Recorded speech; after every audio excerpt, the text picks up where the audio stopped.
Salut à toi, j'espère que tu vas bien aujourd'hui. Nous sommes le mercredi 10, mercredi 10 août. Tu vois, même ici en France, on est un peu déconnecté par les dates, par plein de choses.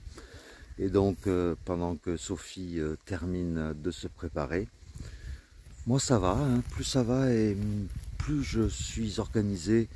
Et ce matin, là, en 20 minutes, tout était plié, la tente, tout. Et pendant que Sophie finit de se préparer, donc, je vais un peu te parler à toi qui regarde mes vidéos ou qui découvre aujourd'hui mes vidéos. Le principe est simple.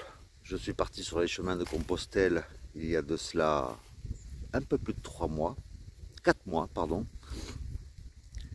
Et puis, dans son intégralité, j'ai fait le chemin. Et puis, habitant à Cahors, nous sommes partis avec Sophie, une ancienne collègue de travail à moi, pour faire les variantes de Rocamadour et du Célé. Et donc là, aujourd'hui, nous allons vraiment entrer dans la vallée du Célé, puisque là, nous sommes encore au bord du Lot.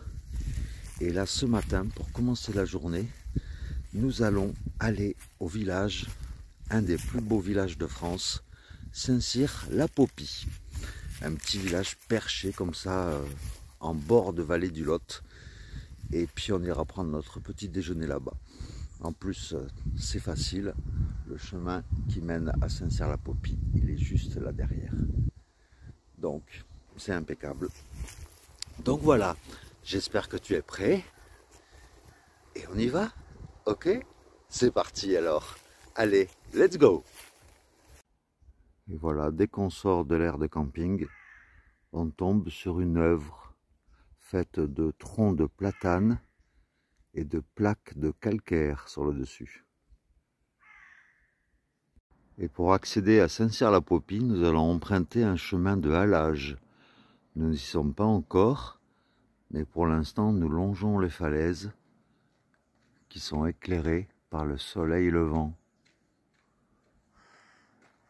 C'est beau.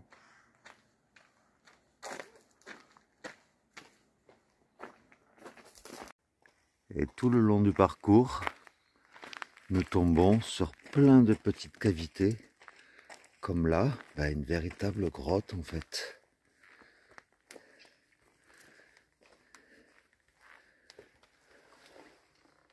C'est dingue, hein?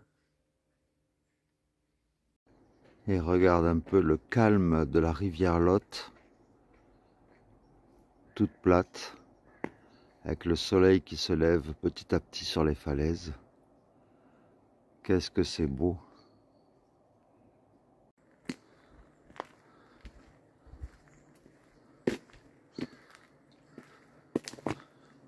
Nous paraissons tellement petits face à ces falaises.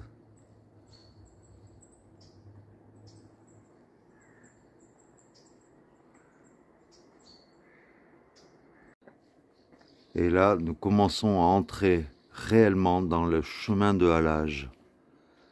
Voilà ce que c'est. C'est un chemin taillé dans la falaise. Et en fait, ces chemins-là permettaient à des charrettes, à l'époque tirées par des animaux, de pouvoir soit faire le transport le long du Lot, ou alors de charger des marchandises qui stationnaient juste à côté, en bateau, pour charger les bateaux en question, quoi. Et après, ces bateaux continuaient sur le Lot. Mais c'est un chemin qui est très atypique, quoi.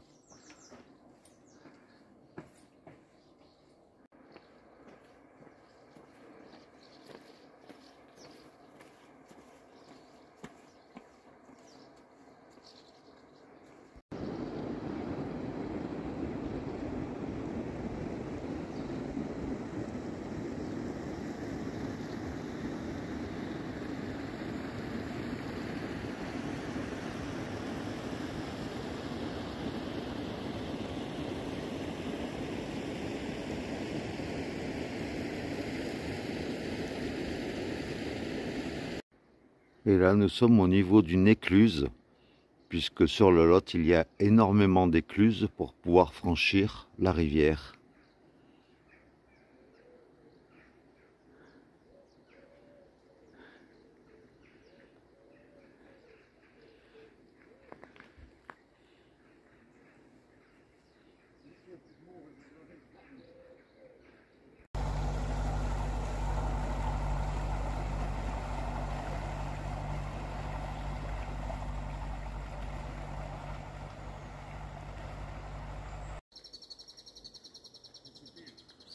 Qu'est-ce qu'il y a comme cavité dans ces falaises?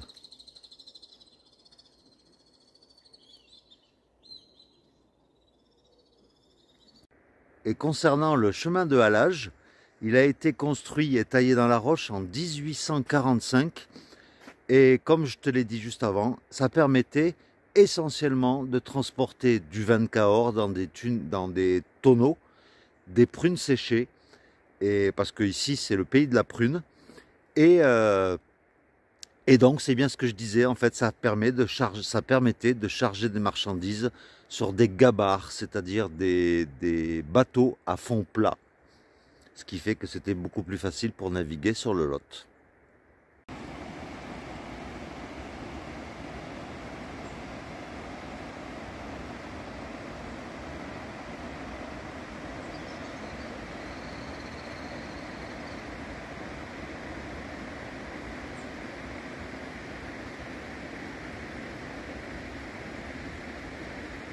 Et de l'autre côté de la rive du Lot, il y a une route qui passe.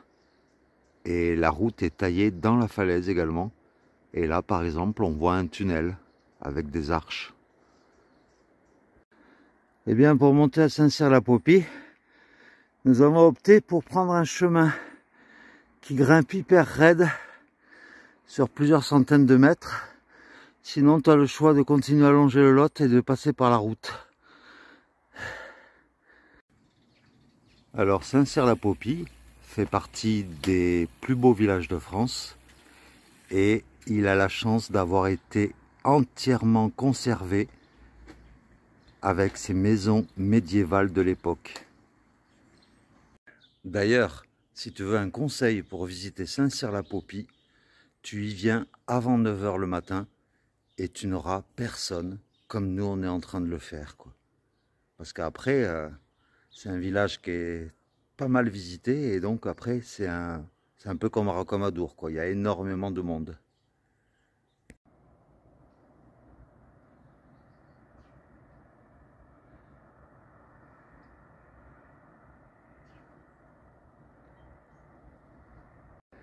Bon, je viens de monter au point culminant de Saint-Cyr-la-Popie. On ne peut pas monter plus haut et on a une vue, mais à couper le souffle, quoi. Une vue à 360 degrés et bien je vais t'en faire profiter tout de suite. Savoure, parce que franchement c'est magnifique.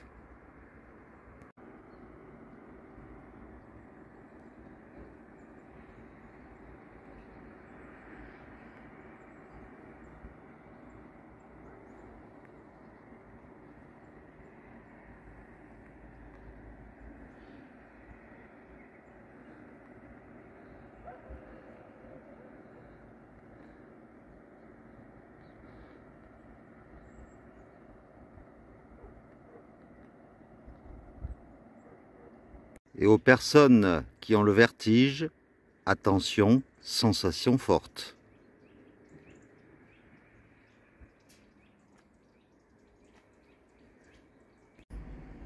Et voici le cimetière de Saint-Cyr-la-Popie.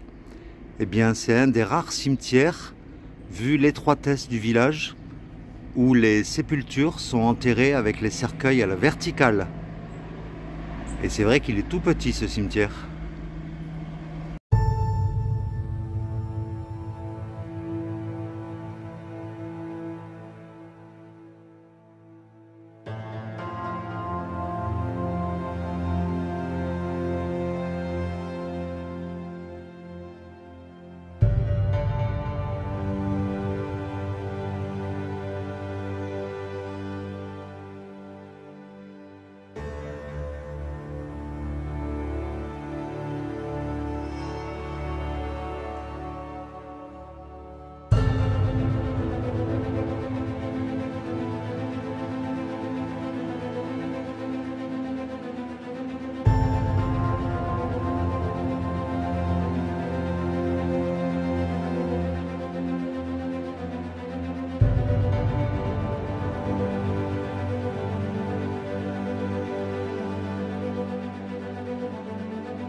Et avant l'arrivée du chemin de fer, Saint-Cyr-la-Popie était un port actif sur le Lot, rendu navigable de Bordeaux à Cap-de-Nac par une série d'écluses. Et d'ailleurs, l'écrivain André Breton y a consacré un ouvrage qui s'appelait l'Auberge des Mariniers. Il possédait d'ailleurs sa propre chapelle qui se trouve le long du sentier montant au village.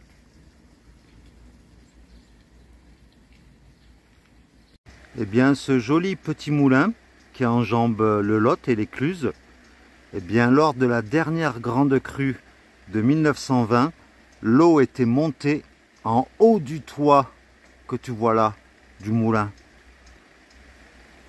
Donc, c'est impressionnant comme quoi l'eau était montée haut à cette époque-là. Mais voilà, le petit moulin à côté de l'écluse. Nous requittons donc le village de Saint-Cyr-la-Popie. Et il faut savoir qu'en 1856, le village comptait 1423 habitants et que de nos jours, il n'en compte plus que 20 en hiver. C'est dingue, hein? Mais tu as vu un peu la vue que l'on a d'en bas? C'est magnifique. Alors quelque chose que j'avais complètement zappé tout à l'heure, c'est des sculptures qu'il y a ici, faites par un sculpteur local au niveau du chemin de halage. C'est cool. Eh bien nous voilà de retour à Bouziès, après notre petit crochet à Saint-Cyr-la-Popie. Et je voulais t'apporter une précision qui a quand même son importance. Eh bien là, depuis Vers en fait, eh bien le réseau, il est inexistant. C'est pour ça que la vidéo de hier, j'ai pas pu la poster, que je peux toujours pas la poster, parce que même à Saint-Cyr-la-Popie, qui est pourtant un village touristique, il n'y a pas de réseau. Et là, ça devient inquiétant, parce que si je n'ai plus de réseau pendant toute la vallée du Célé, ben, ça veut dire que tu auras toutes les vidéos du périple sur la vallée du Célé qu'une fois que je serai rendu à Figeac. Mais bon, vu que je te parle là, mais que tu auras peut-être la vidéo que dans 3 jours. Mais voilà, je tiens à le préciser pour ceux qui comptent faire la vallée du Célé. Et donc pas de réseau, 2 points d'alimentation sur toute la vallée du Célé, 2 points de ravitaillement, 2 épiceries, c'est tout, sur 75 km. C'est vraiment pas beaucoup, hein. Donc voilà, au niveau de l'eau ça va. Mais le reste, c'est vraiment la grosse aventure, hein.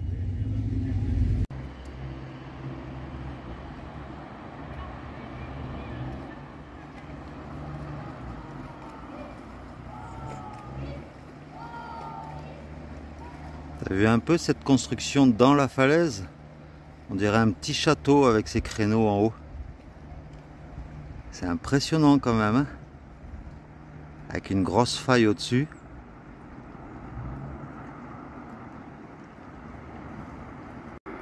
Ah ben voilà un panneau que je connais. Bien voilà, là on quitte Bouziès et on va rejoindre un petit village Conduché avant d'entamer une grosse montée. Et là on est obligé de longer la départementale. Regarde-moi ce machin là. Moitié racine d'arbre, moitié roche.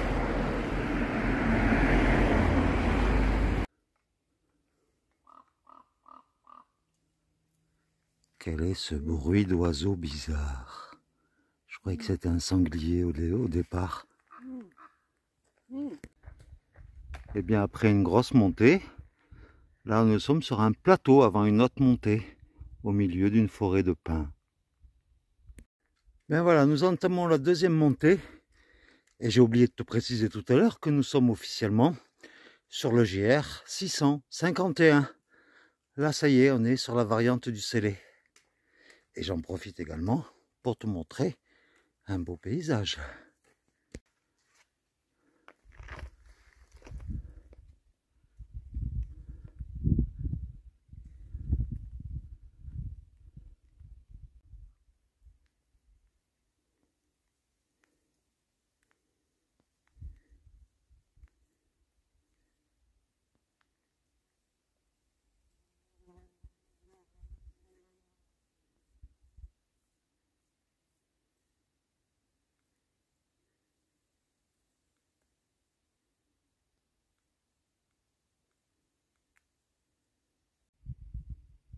Regarde un peu, tellement c'est sec que tous les arbres sont jaunis, comme si on était en automne, quoi.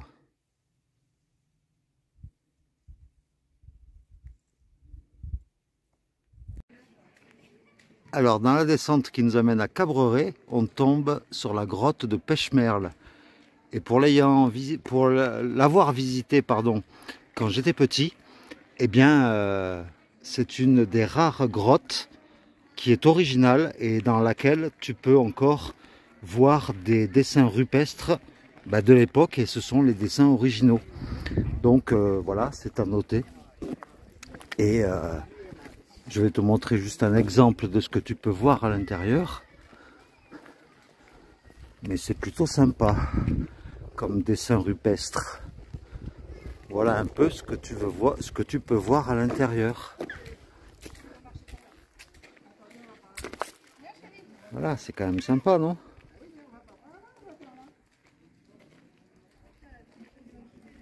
Nous voilà arrivés à Cabreret, au bord du Célé. Et c'est toujours entouré de falaises. Ça y est, on attaque dans le bois dur. Voilà, nous sortons de Cabreret. Et comme je t'avais dit hier, regarde un peu cette bâtisse construite contre la falaise. C'est impressionnant, on dirait un château.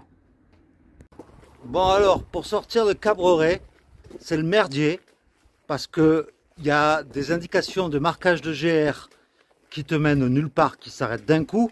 Un autre qui te dit de tourner à gauche, ça te mène sur les falaises, à moins que ça soit un GR pour alpinistes. Donc du coup, vu que le GR qu'on avait suivi, que le marquage s'arrêtait d'un coup, on a décidé de continuer de prendre la route le long des falaises, comme tu peux le voir là. Elles sont hautes, hein. Et du coup,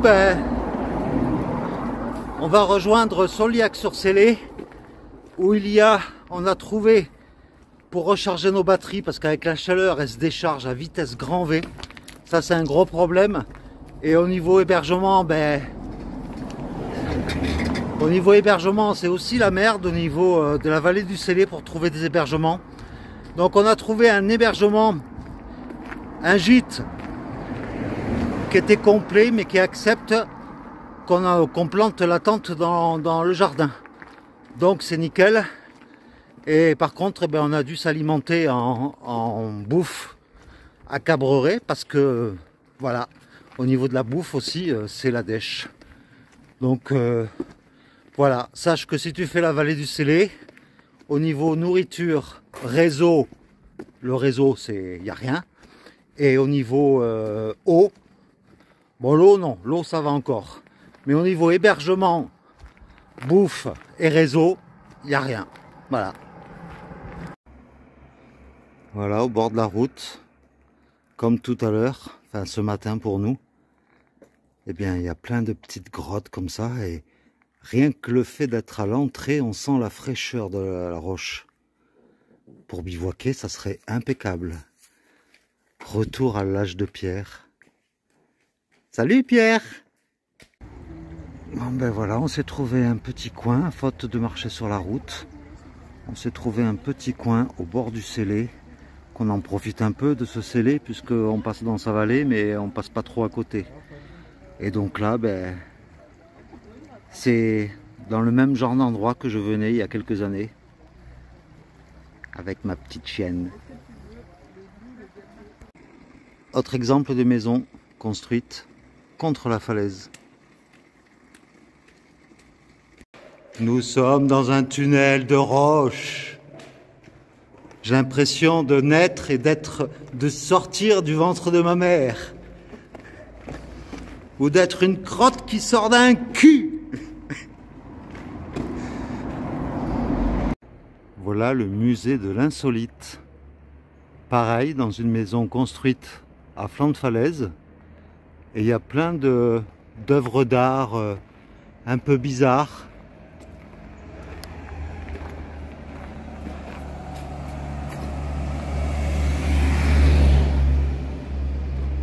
Faites avec des des arbres du coin, quoi, des chênes essentiellement. T'as vu un peu les falaises là qui entourent le petit village de Sauliac-sur-Célé? C'est impressionnant, hein?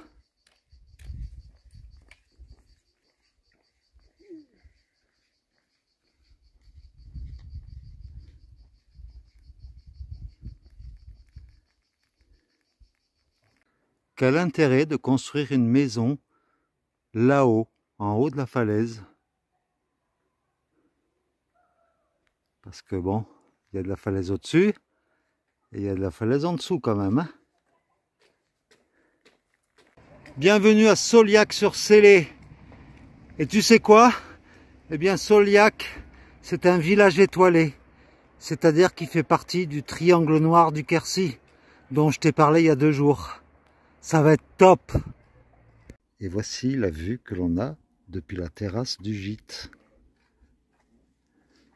C'est quand même joli, non?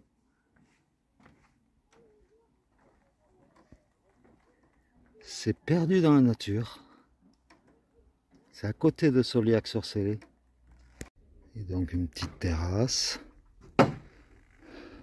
Je ne sais pas où on va planter la tente, mais bon, il y a plein de petits cabanons un peu partout.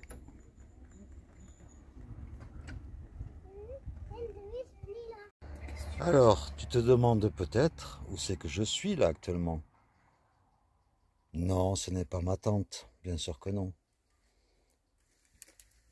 Tiens-toi bien. La gouvernante, on va dire, du gîte, nous a dit, soit vous plantez la tente à un endroit là à côté, ou alors vous pouvez emprunter le lieu où nous sommes. Et tu n'en croiras pas tes yeux, on est dans une sorte d'abri, de kiosque en fait, qui est dans son terrain, mais le top du top, c'est la vue. Regarde un peu. Regarde-moi ça. La vue que l'on a depuis le kiosque. Ou alors? Voilà, là on a une petite table.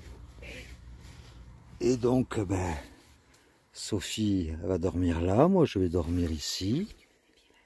Et en plus de cela, il faut que je te montre aussi. C'est pas un signe hein, vis-à-vis de Sophie, mais bon, c'est un lieu idéal. Voilà, en bas c'est là où dorment les gens normaux, je vais dire. Mais nous, en fait, eh bien, le kiosque, je vais te le montrer dans son intégralité. Regarde déjà, regarde au sol, il y a un cœur. Déjà, c'est tout un signe. Et voilà où nous allons dormir, quoi. Elle est pas belle, la vie?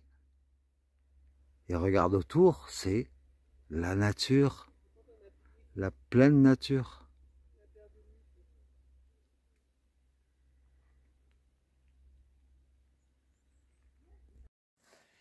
Alors, eh bien, tu vois, c'est pas une position, ça, pour te dire au revoir. Eh bien, tu vois, voilà, je suis donc dans le petit kiosque, dans le jardin. Et j'espère que tu t'es régalé en regardant cette vidéo. Bon, encore une fois, hein, désolé, mais même ici, il n'y a pas de réseau et le Wi-Fi, il n'est pas top top. Donc, encore une fois, aujourd'hui, je ne pourrai pas te donner la vidéo du jour. C'est vraiment le gros point noir de la vallée du Célé, quoi, le réseau Internet. Mais bon, c'est pas grave, tu les auras un jour ou l'autre, ça c'est sûr. Ne t'inquiète pas pour ça. Moi, je continue à faire les vidéos et à les monter. Donc, voilà. Enfin, bref. Tout ça pour dire que là, on va manger avec Sophie en buvant une petite bière hein, pour se faire plaisir. Parce que la journée d'aujourd'hui, même si après on avait coupé par la route parce qu'on s'était paumé, mais c'était quand même assez rude. Hein. Donc demain, on ne sait pas encore. On sait que ça va encore beaucoup monter, beaucoup descendre, sans arrêt. Mais je ne sais pas encore où on ira. Mais bon, ça sera la surprise pour toi. Voilà, dans tous les cas, je te fais, comme toujours, parce que j'y tiens, je te fais de gros bisous. Et puis, bien sûr, je vais te laisser avec la vue. Le soleil commence à se coucher tout doucement. et ça crée une lumière sur les collines environnantes. Donc je vais te partager ça pour terminer. Et puis voilà quoi. Donc à demain. J'ai l'impression que je vais m'endormir là. Enfin. Bon allez, à demain alors. Gros bisous. Et merci encore pour tout. Pour ta fidélité, pour tes messages. Pour plein de choses. Voilà. Sans toi, je ne serais rien. Sache-le. À demain. Ciao.